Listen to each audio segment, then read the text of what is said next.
आहे चॅनल कोकणच्या समृद्धीचं. विलिना ठाकूर आपल्या सर्वांचं कोकणशाहीच्या सकाळच्या बातम्या विशेष बुलेटिन मध्ये स्वागत.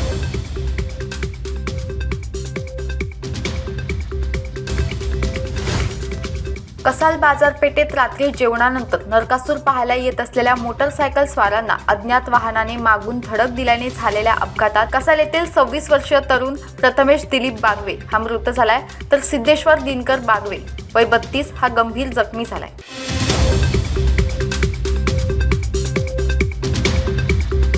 विक्रीच्या उद्देशाने गांजा बाळगल्याप्रकरणी वारगाव येथील एका व्यक्तीला स्थानिक गुन्हा अन्वेषण विभागाच्या पथकाने ताब्यात घेतले. प्रवीण आत्माराम गुरव वय 52 राहणार वारगाव असं त्या व्यक्तीचं नाव आहे. त्याच्याकडून सुमारे 2500 रुपये किमतीचा 83 ग्राम गांजा, चिलीम व मोबाईल जप्त करण्यात आलाय.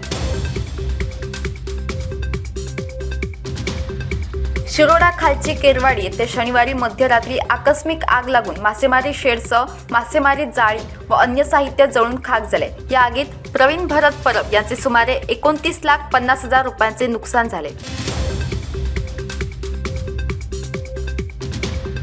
कोकण रेल्वे मार्गावरील राजापूर सिंधुदुर्ग विभागादरम्यान 17 नोव्हेंबर रोजी 2 तास 30 मिनिटाचा मेगा ब्लॉक घेण्यात येणार आहे. मालमत्ता देखभालीच्या कामासाठी घेण्यात येणारा मेगा ब्लॉक सकाळी 9:30 वाजता सुरू होऊन 12 वाजता संपुष्टात येणार आहे.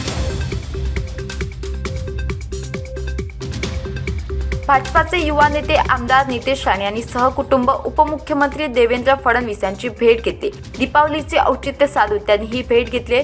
त्यावेळी त्यांची पत्नी नंदिता व चिरंजीव निमिष उपस्थित होते.